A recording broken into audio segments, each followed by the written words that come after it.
Archimex login confirmed. Welcome to the Lodge. You've accessed the Lodgecast experience. Warning, warning. Dangerous spoilers ahead. Enjoy. Hello and welcome to the Lodgecast hotline. Brother Bishke here to tell you some of the hot upcoming movies we're going to be reviewing. If you see any of these movies and you have opinions about them, then please leave a voicemail at the phone number 1-877-565-1466, where you can call in your brief movie review and possibly be included in an episode. Don't forget to give us your bone count. Here are some of the hottest upcoming movies the Lodgecast will be reviewing.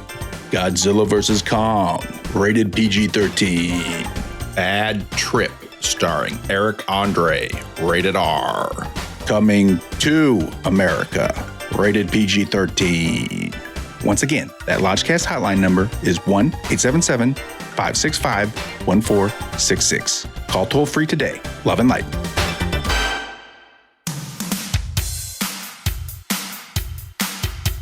The Lodgecast is a little podcast where we watch weird movies, so you don't have to. The Lodgecast, baby. Lodgecast, gonna smoke grass. Lodgecast, missing movie pass. Lodgecast, We're gonna watch some crap. Lodgecast, And then the Lodge Master chats. With Lucas and Bishke.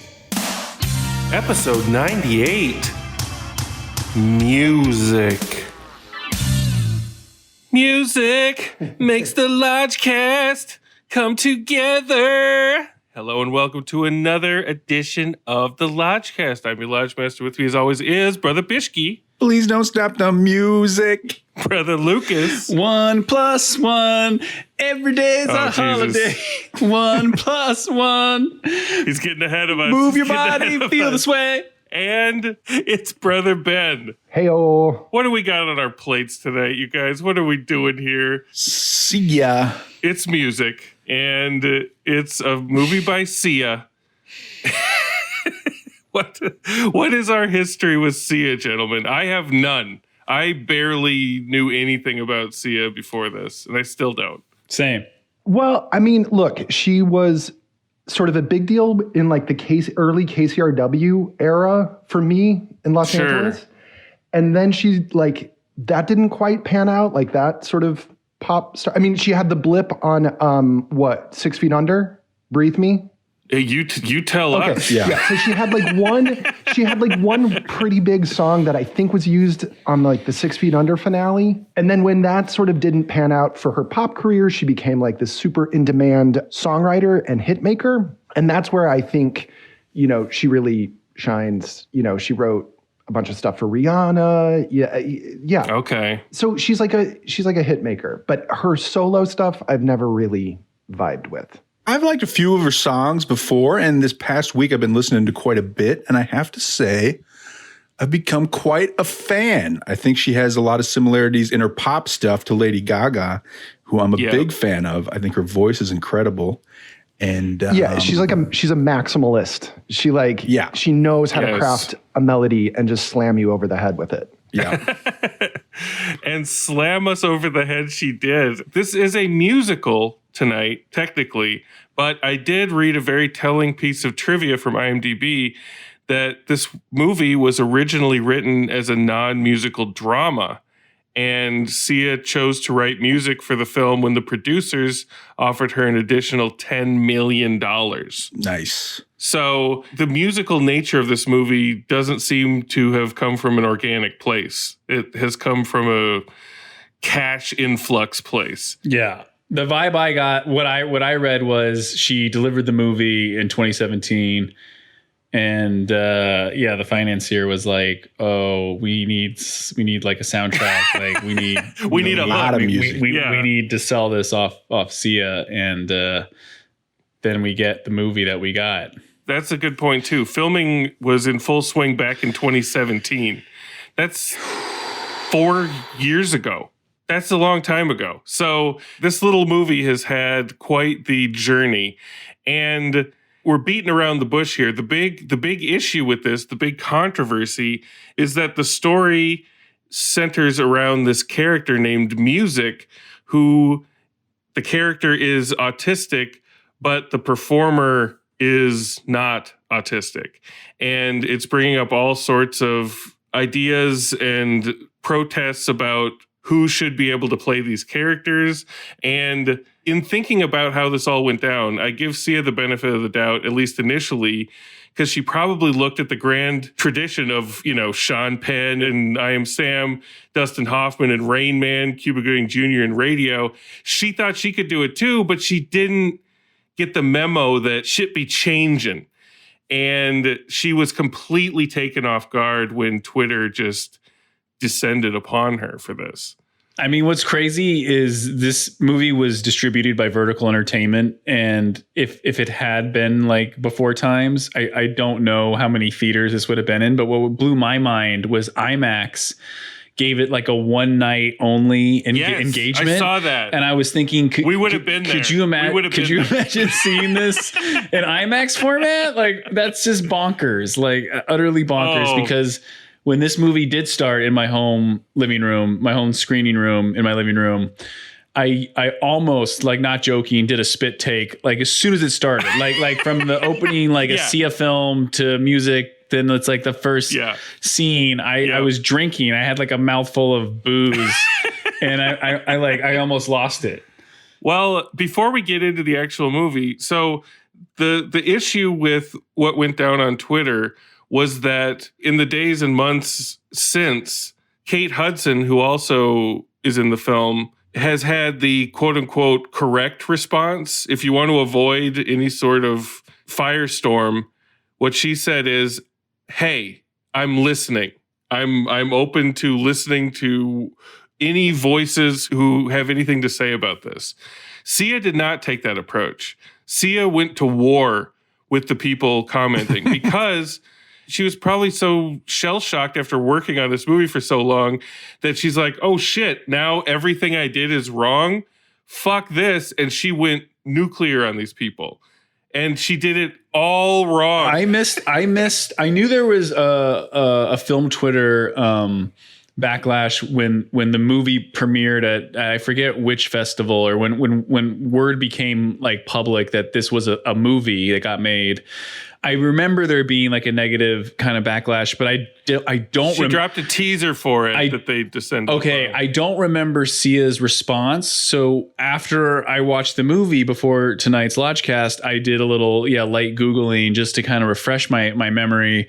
And when I read Sia's direct like quote and how she handled it at first, I was like, "Oh man, like that is not a good look." Like, well, her responses were a case study in how not to do PR. The autism community was already on high alert with her because they knew a non-autistic actress was playing the lead role. But Sia kept saying, "Well, just wait until you see the finished product." And then when the trailer debuts, they see just how broad and exaggerated that Maddie is going. Yes. And the feedback was instant and it was brutal. Yeah. And there were all kinds of fiery back and forth that Sia was engaging with. But the most mind-boggling was when she started in with this autistic actress. And I screen grabbed the exchange. This is the actual exchange. At Helen Angel tweets, "Several autistic actors, myself included, we all said we could act in it on short notice. These excuses are just that, excuses. The fact of the matter is, zero effort was made to include anyone who is actually autistic," end quote. And this is Sia's verbatim response. "Maybe you're just a bad actor." Oh my God, that's the infamous one. And, in my mind, that just shows that she's transitioning from pop star mentality to film director asshole mentality. Like, that's the response of a filmmaker who's been wounded and is lashing out. Like that's not a carefully manicured pop star.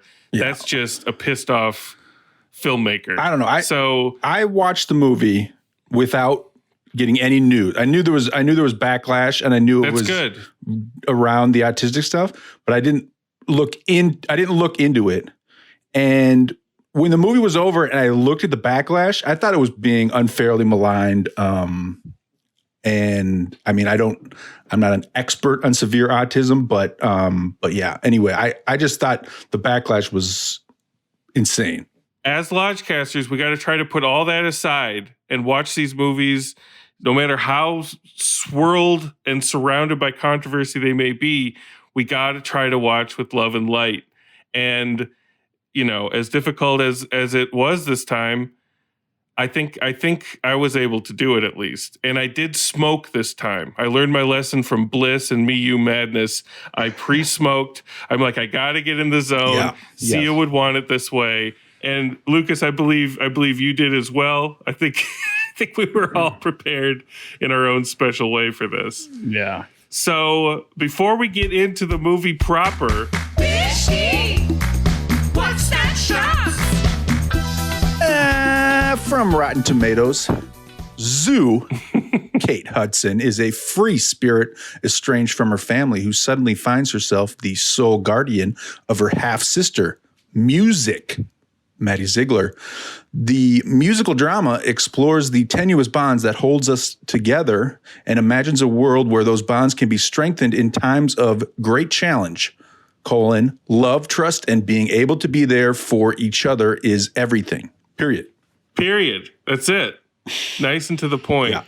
So, as Lucas hinted at with his spit take, we're immediately off to the races with this movie. There's an opening song. They slam you into it. It's like an ice bucket challenge, you know, but visually. Like, it's just like you're shot. It's like it's just you're shot. Like, it's just an assault on your senses. It is. And the song and dance number basically is a huge, you know, exposition dump, or at least thematic exposition dump, because it's telling you exactly what's going on with these crazy musical numbers that we're about to see throughout the movie. And they're meant to illustrate the internal freedom and beauty of this girl Music's mind. And I mean, it does hit you. What did you guys think when you were right off to the races with this thing? The colors alone scorch your eyeballs. It looked to me like Zach Braff thought he was Spike Jonze, but actually it was like Zach Braff as Spike Jonze directing an Old Navy back to school commercial. Yes. That's the aesthetic. I definitely got Target commercial vibes and student feature vibes, like right off the bat. I was just like, oh, here we Bishki, are we certifying this? I mean, I get it. If he wants to, yeah. All right. Student feature certified. Yes. Ooh, student feature certified. Every time I ask you, you're so lenient, Bishki. But I have to agree, it's so brightly colored that it does feel almost homemade. It's like graduate student thesis. Like it's high polish. Like like it's well crafted, but like I can see the Costco craft service from here. Like I can just see it. I can co-sign. I mean, it's bold. I mean, I looked up like the number of movies that have been kind of based on albums, and there's not a huge list. And this is like music videos interspersed to kind of convey the inner worlds of the characters. And this is Sia's first time writing, directing. And she's like, I'm going to base it on my album. It's true. I don't know. I was like, bold move. You were in. Yeah. You were on board. So some of the complaints from Twitter and elsewhere say that the strobing light effects and the crazy colors are going to be overstimulating for autistic viewers, which I can see that. They're overstimulating for everybody. So, but I don't know that, you know, that everything in this movie needs to be, you know, gone over with a fine-tooth comb about how overstimulating it can be. Speaking of overstimulating, Maddie Ziegler, who plays the title character, she has these facial expressions and facial tics, which, like, the only way I could describe it to some of our Lodgecast listeners is like when the good like ecstasy pill like hits like an hour later, like when you're peaking, like when you're just melting in the trance room or the jungle room, and like you just like feel the music going through your body. I mean, I'm sure that's the direction Sia was giving her. Like you're feeling the music, like feel the joy, like feel the love, like feel the light, it's intense. Feel the colors, every color of the rainbow, feel green, feel yellow. And she's just like, she's feeling it, like everything she's feeling. And you're not feeling it, right? Because you're living through a pandemic and you're quarantining going on a year now. She's trying to bring it to you though. And all of a sudden this is like in your face, a bunch of face in your face. That's also been a criticism, is that people are saying, you know, she's such an overwrought caricature that it's offensive. And I can see where they're coming from. She is all in. It's like a circus clown doing like big, like exaggerated, like, should I go in here? And the audience is like, no, you know, it's like, and again, it's like she's being directed to do that, but it is this actress physically doing it. So it's a tough spot. It's consistent. It's nothing if not consistent. She never lets up. She never lets up for one moment. And Hector Elizondo is on board doing his Hector Elizondo thing. Yeah. Playing music's neighbor. Did not know he was still in the game. He's looking good. He was out of commission. It's like Gary Marshall never died, and he's still doing the Gary Marshall role that he would have done had Gary Marshall made this movie. Wow, that would be a different conversation with Julia Roberts as music. Because I was like, what did I last see Kate Hudson in? And then I remembered it was Gary Marshall's Mother's Day. And that's the Hector connection. Oh man, Hector's 84, and he was probably like, I'm on for the ride for music many years ago, and they did it. Just so the listeners are extra aware, Bishke and I saw Gary Marshall's Mother's Day in the theater, and it, you know, we've been through a lot of painful movies, but that one did us in and put us under, and we hugged afterwards. Oof. And it was a traumatic but bonding experience. The dreadful swan song of Gary Marshall. Still to this day, I think pound for pound, that's the worst film I've seen in the theater, or like a major motion The pain picture. lasts for days. Man. So anyway, back to music. Music's grandma, played by Mary Kay Place, passes away. And that's when Kate Hudson enters the scene as Music's half-sister named Kazoo, which cringed my chest into itself when I first heard it. Her name is Zoo for short. And it's Kate Hudson. She's got a shaved head, and she looks like she's about 15 years old, to be true. And that's insane. Like, she's been in the game so long, and she still looks so young. Looks it's amazing. Crazy. Inexplicably wears like a sports bra through the whole thing. Like through the whole movie. Rarely wearing a shirt of any kind. Yeah. Sports bras only. You know, Kate Hudson, I last saw her in Mother's Day. I don't know what I saw her in before that. She hasn't ever registered on my actor scale for anything really. But this movie, I thought she did great. I may be going out on a limb here, but I was totally buying everything she was selling in this. Yeah, I was there. Bishke's there. Yeah, I mean, I see what you're saying. Like, she has movie star charisma, you know? Like, she does. We're sort of asking her to do the impossible. Absolutely. You know, and it's like a ludicrous character, though, because she's, you know, a newly sober. Her name's Kazoo. Her name How is could Kazoo. she not be ludicrous? Her name is Kazoo, and she's a newly sober drug dealer. Like, I don't understand how this works, but. Yes. But somehow she kept it all together. And she did get nominated for a Golden Globe for her performance, by the way, which makes this extra interesting. Yeah, this thing's up for a lot of Golden Globes that they're trying to cancel. The Hollywood Foreign Press Association loves sucking off stars. And Kate Hudson has a legacy. You know, her mom's Goldie Hawn. She's made famous from Almost Famous. And I think just kind of dropped out of film to become a mom, really, you know. So I haven't really seen her in anything except the aforementioned. And I find her to be kind of lightweight. Like she doesn't really have the gravitas or the grit to play someone surly and angry, like sleeping through a AA meeting or whatever. But you know, it could be worse. You know, it could be worse, I guess. There you go. That's the best we can hope for from LT with this situation. Ben Schwartz shows up in cornrows. What's going on there? I mean, that's the thing. It's kind of jarring how wall to wall this movie is with just what the fuck cameos. Yeah. I mean, there and honestly, there were certain things like, full disclosure, I didn't smoke, but I had a THC gummy, and I literally had a blink, and I did miss. Apparently, Henry Rollins was in this. I blinked and missed that too. I saw Henry Rollins is definitely in it. I saw everybody else, including Sia, but I was like, "What did I miss? Henry Rollins." Lena Dunham had a voiceover credit that I was like, missed that entirely. She was a social worker over the phone.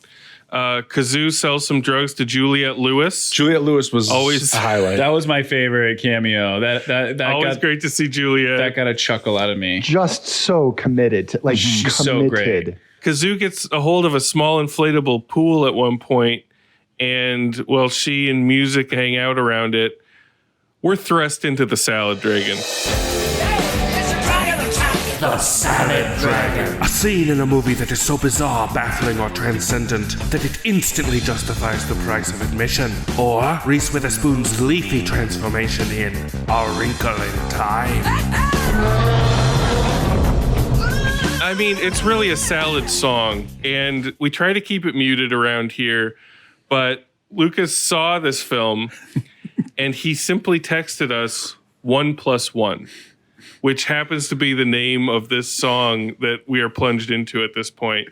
And in a film full of songs that are trying to be an earworm and that are trying to just infest your brain, this one stands head and shoulders above the rest. It will get lodged so hard in your head that you'll crave the sweet release that death would bring. Days later, you'll be hearing it in the shower. It'll just come to you. So as each of us watched the film and were experiencing it, we would each text 1+1, 1+1. We became the 1+1 gang.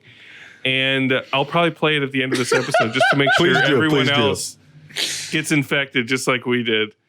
So aside from the catchiness of that particular song, to me, as colorful as they were, these musical sequences blended together like crazy for me. Like they became almost indistinguishable for me. I don't know if that's what happened with you guys, but it was a problem. I feel the same way in that, like, the musical interludes or the music video cuts, like all those songs, they bled together, or just the sound of them all sounded similar, except for the 1+1 lyrics. It was just like, by the time the song was over, I was just like, 1+1, let the beat take you away. 1+1, every day's a holiday. 1+1, I need to get my EDD. Like 1+1. No one's picking up the phone at EDD. We need to get on that. Exactly. What did you think, Bishki? I wrote down about 1+1. I said 1+1 equals love and light. I mean, that's true. That's true. It's rainbows and sunshine coming at you. Like, I don't know what to say besides that. Like, it made me smile. Ben, were you on the edge of your seat during these fantasy sequences? Could you differentiate? Well, you got me thinking about this. Not to go the most obvious route for me, but if you look at Purple Rain, like Prince, like, was writing tons of songs, and he ended up figuring out like 9 killer songs that are each really sort of different from each other. Yeah. There's like psychedelic pop, there's some hard rock, there's funk. I think to break it up, to like give each number its own distinct thing. And I just, you can feel the fact that these songs were an afterthought, that it was like a movie first, and then she was like, oh, absolutely, shit, I better get 8 songs together, because There's not a huge difference. And then like visually, they are shot very, very similar. I mean, they look pretty good, like they're competently put together, but there's just nothing super special about it. Yeah. What I felt too is that you can tell we haven't been talking about the character music that much because it isn't really about her. It's about Kate Hudson's character. Yeah.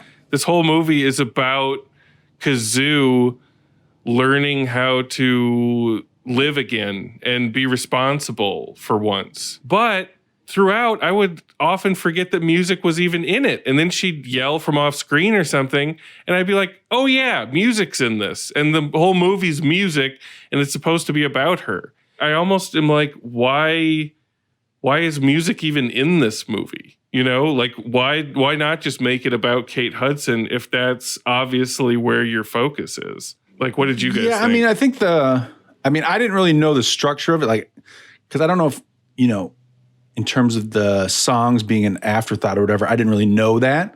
So I was like, right. It was her, the music videos were kind of her view on what was going on around her, mostly. Like, sometimes it was the inner world of Kate Hudson and stuff, but that's where kind of the music came in, I guess. Music. Yeah. So, I kind of thought she was essential. I don't know. No, I kind of feel what you're saying, honestly. Like, it just seemed they were both in different movies, or you didn't really need to have one to have the other. Different movies. And honestly, like, it was a really tough watch for me. And at a certain point, I longed for the music numbers because that just somehow was less painful than the straight drama, like without the covers. 100%. So music gets stung by a bee and she starts swelling up. And in all the confusion, Kazoo loses her bag full of valuable drugs. This situation causes her to relapse. She gets drunk. Henry Rollins pops up for no fucking reason. And I thought the musical sequence where Kazoo was drunk and stumbling around, I thought that was pretty cool. That was a little different. The choreography was interesting. They were playing with it a little bit. And the sequence ends with Kazoo face planting into some concrete steps where there was a flash frame, kind of like when you smack yourself in the head and you get a flash of light. I thought it was very effectively done. It made me, granted, I was stoned to the bone, but when her face smacked against those steps, I was just like, ow, ow. I jumped back. I felt it. And her face is fucked up through most of the rest of the movie from that face point. Yeah, so, I liked her whole meltdown. I thought that was good. After this low point, Kazoo tries to get her life back on track via a musical montage, of course. And Kate Hudson, bless her heart, she actually sells the line, "My name is Kazoo and I'm an alcoholic." I can't believe anybody made an actor say that line, but she said it and she looks like she meant it. So I don't know if I'm derailing the conversation here, but can we just talk really quickly about her? I think it's her get rich scheme, where Sia appears as herself. Yeah. Oh shit. Gotta talk about that. Sia appears as herself. Kazoo is going to Sia to sell Sia drugs. And what we learn is pills, that I think. Sia is actually the head of an organization called Pop Stars Without Boundaries. And Sia is wants to buy a whole bunch of Percocet and Oxy to send to Haitians that actually need it. It is the most, I can't tell if it's. Why did she do that? I think it was supposed to be a satire, but it didn't work very well, no. It's the most incoherent satire. Yeah, it just incoherent. But again, I don't think Sia has anyone in her life to say, this isn't working. Yeah. That could be dangerous. There's another subplot I want to just briefly mention that I thought there's a whole subplot with this kind of overweight neighbor that they have across the street. Yeah. And he's in another movie. That whole thing could have been cut out. It just didn't fit. It didn't fit. It didn't fit. He was very non-essential to the plot. Don't you think there's probably a bunch of deleted scenes? That's been cut down to nothing, and that there's 30 minutes of that kid. That guy probably thought he was the lead of the movie, and then like showed up to the premiere, and it's like he could have been. No, and he gets in a boxing match, and he like hugs the guy. Like that was pretty bad, very bad, borderline incoherent. I was more interested in his boxing career than music, and what music was dealing with. So I don't know. Like I would have watched a movie with that guy, but I agree he did not need to be in this movie. To the point where I didn't even write him in my notes. I think while I was watching it, I was live cutting him out of the movie so that I didn't even have to think about that thread. But yeah, and he, at some point, he has an abusive dad, and they get in a fight, and the kid might die. Like they leave it open ended, like an ambulance comes and takes him away. I thought he died. I think he died. I think he dies. But he dances with music in one of the videos after he's dead, so he's happy. And which suggests that he is dead because she sees her grandma too. So can you imagine 3 years in post-production, 3 years cutting this thing, and that's how that storyline? Sia went through some editors too, I think, because I bet like the first couple ones were like, we can't do anything. What do we do? What do we do? You got to reshoot it. Did you notice that David Fincher was thanked at the end? And I was like, can you imagine David Fincher having to sit down and watch the rough of this? What was his involvement? Like anti-Fincher, Anyway, Kazoo tries to leave music at a care facility, but music says don't go. So they triumphantly bust out of there. And Leslie Odom Jr., who plays Ebo, Kazoo's sort of boyfriend, he's at the wedding of his ex-wife, who's marrying his brother. Kazoo and music crash the party, just like the other sister. And Kazoo pledges to stay sober, tells Ebo that she's learning to love again. And this is all on stage in front of all these strangers, this dude's family and extended family. And, Kazoo's wearing her famous sports bra at this wedding. And they have this moment where they play the piano, and music, who has been nonverbal throughout this whole movie, suddenly starts singing because it's a song that she's been sung to her whole life. And she sings in this kind of quiet, halting manner. But you got to think logically, there's like 100, 200 guests. What are the people in the cheap seats thinking is going on this stage? The only people that know the gravity of the situation are the 3 fucking people on the stage. Everybody else is just like, what the hell is going on? That woman is on drugs. This is the big finish. It really could have been like Bliss, and all 3 of them were just hopped up on goofballs. What kind of a climax is this? There's nothing worse in a movie where you feel the director reaching for your heartstrings, and then they fumble them, and they hurt them, and they twist them, and they nick them with their fingernails. There's no coming back from that in my book. But man. What did you guys think? Bishki, did you shed a tear? I didn't shed a tear, man. but then there was another musical number, and I loved it. Yeah, music gets a special delivery in the form of a therapy dog, and she's loving it. And then, boom, big musical number. We see everybody from the cast dancing around, and there's a little more Tig Notaro, and then it's out. Then the music drops the mic.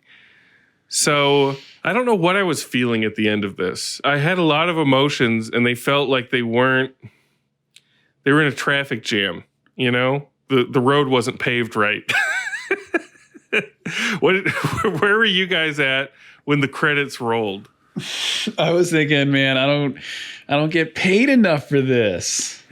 You don't get paid at all. Yeah, I was hurting. I was really hurting. I feel like so many movies these days are just not great, and I'm so desperate for a good movie, like a cold glass of ice water. We're trying to get you some nutrition. We're got some looking. good stuff coming up. We're looking.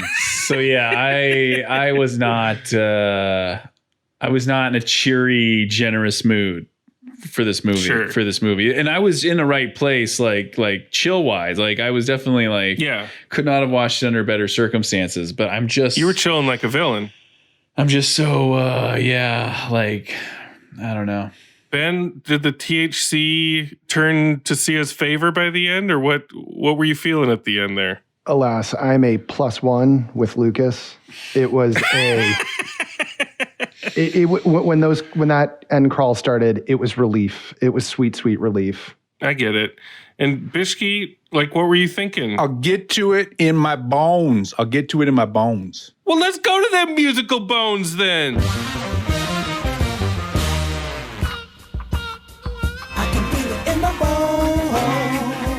Bishki, we're not going to go to you first because I think you have the dissenting. I'm a new Sia fan, y'all. Let's let Lucas clear out his pipes here, and then we'll move on. It's a very nice image.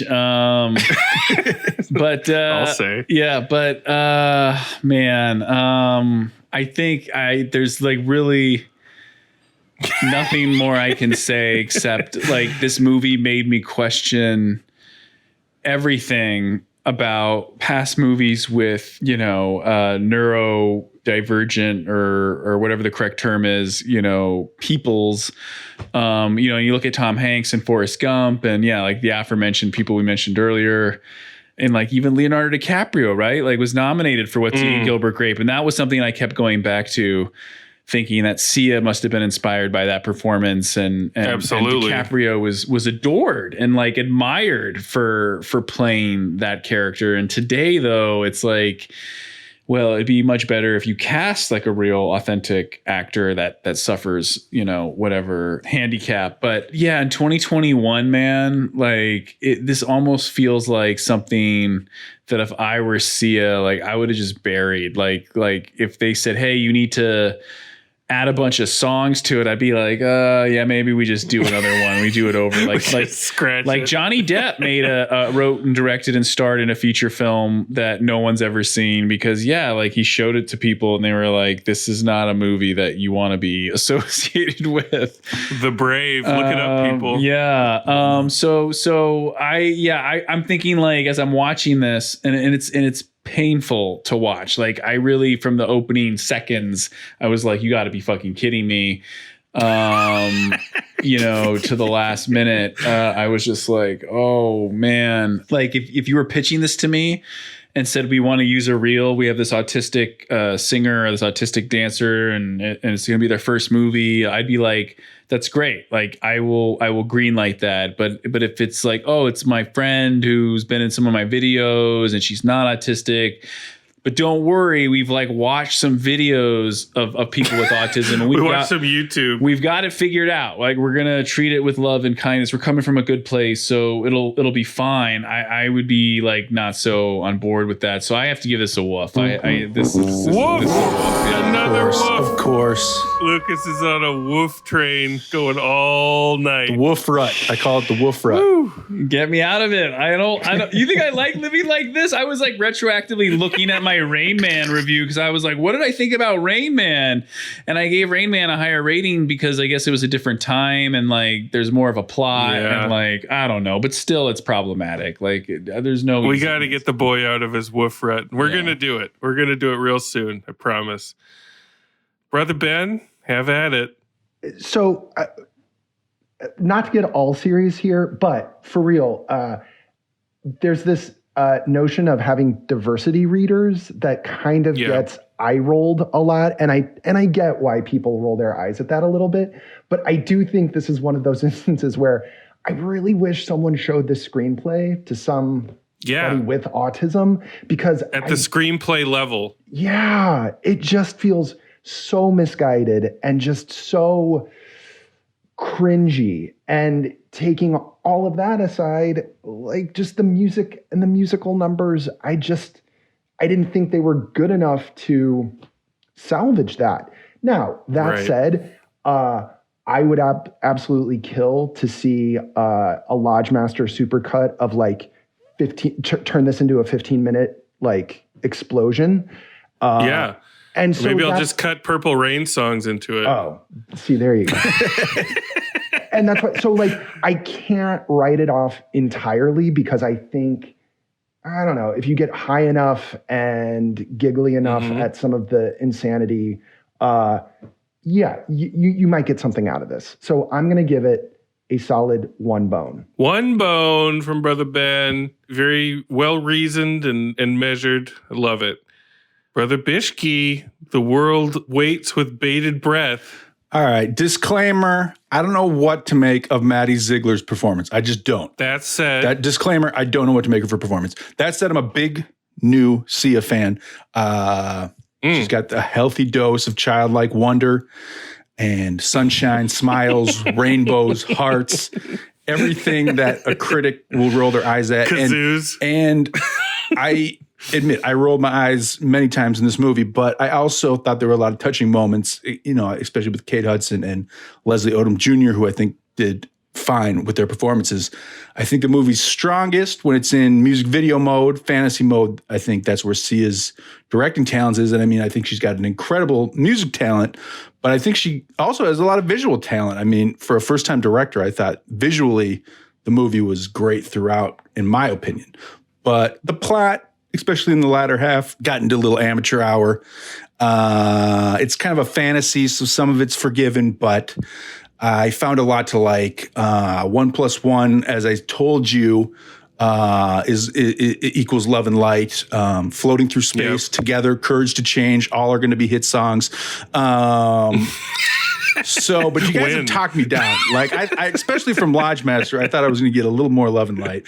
But 1 + 1 equals 2 bones. That's what I'll give it. Oh, you guys talked me down to 2 bones. He brought it all home. Where were you? I was 2.5, but you guys talked me down. Right. I can't help it.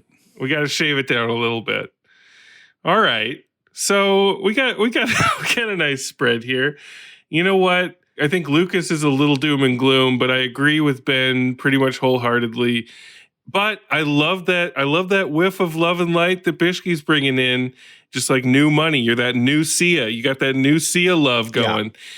And I don't want to dampen that at all. So I did feel very strange at the end of this movie. I felt a little unnerved because of all of the different tonal clashes going on.